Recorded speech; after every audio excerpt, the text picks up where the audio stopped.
Quello è la cosa che mi rende più orgoglioso, che i veneziani hanno già accettato quest'opera come un'opera loro, no? Così Lorenzo Quinn commentava nel maggio dello scorso anno le prime reazioni alla sua opera.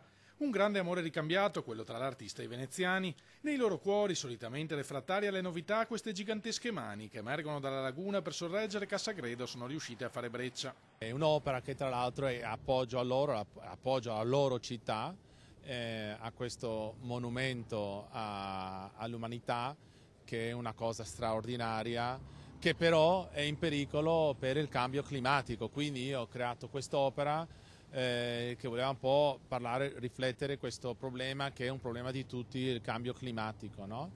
Ora la storia d'amore sembra però destinata a terminare.